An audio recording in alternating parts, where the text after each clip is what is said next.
فيلم الحرام والعبيط هو من أعظم الأفلام المصرية.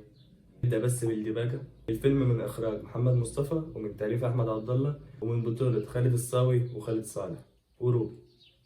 ومن الحاجات اللي خدت بالي منها في الفيلم المشهد اللي في الأول هو كسر جدار الرابع، والمشهد اللي بعديه تريقة على فيلم إبراهيم الأبيض. آه، أنا مالي كلي. أنت متصلك ليه؟ عامل ايه؟ معرفش.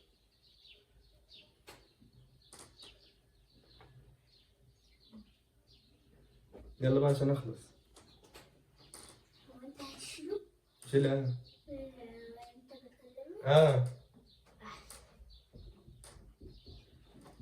كورة في وشك؟ إيه؟ كورة في وشك؟ لا. الفترة ديت وثقتها الأفلام إن هي فترة عنيفة ووحشة، لأن الأفلام وحشة يبقى الفترة اللي فيها وحشة. والعنف ساعتها ما يجيش في العنف دلوقتي. العنف دلوقتي مش بيتعمل في الأفلام بس زيادة عن اللي كان بيحصل أيامها. والتوثيق اللي عمله الفيلم إن 100,000 دولار هي 600,000 جنيه. والله يرحمك يا أحمد عبد الله إن هو ربط العبط بحاجة. أنا بقى إيه ده بقى إيه من عينيا على رأي عمر بن مات. وفي جملة يقولها واحد من الشخصيات أحمد عبد الله بيقول على لسانهم إن العبط في البلد دي بقى أكتر من الفراخ.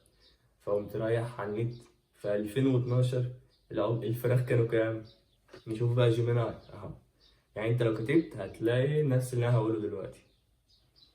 عام 2012 بلغ إجمالي عدد الطيور الداجنة في مصر حوالي 213 مليون طائر، ووفقا للبيانات التاريخية الصادرة عن الجهاز المركزي للتعبئة العامة والإحصاء ضمن النشرات السنوية للإحصاء الثورة الحيوانية.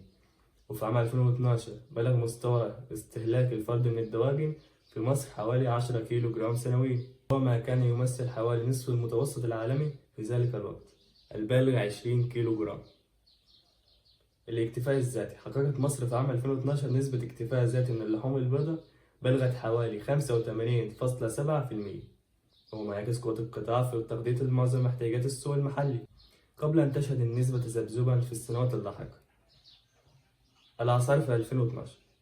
سجلت أسعار الدواجن البيضاء في المزارع خلال شهر فبراير حوالي 12 جنيه للكيلو، بينما شهد شهر إبريل من نفس العام ارتفاع في سعر الدجاج البلدي ليصل حوالي 22 جنيه. بلغ عدد سكان مصر ساعتها كام؟ 82.6 مليون نسمة. فنفهم من كده إيه؟ أحمد عبد الله يقصد إيه؟ عبطوا في البلد دي أكتر من الفراخ أكتر من البني آدمين. يبقى أنت قصدك بالسالب إن الشعب المصري كله عبط؟ طب توصل من الحرامي؟ ما أعرفش، بس اللي أعرفه إن أحمد عبد الله ده من أقل أفلامه، وشفت كذا حاجة إزاي. إيه بس. سلام.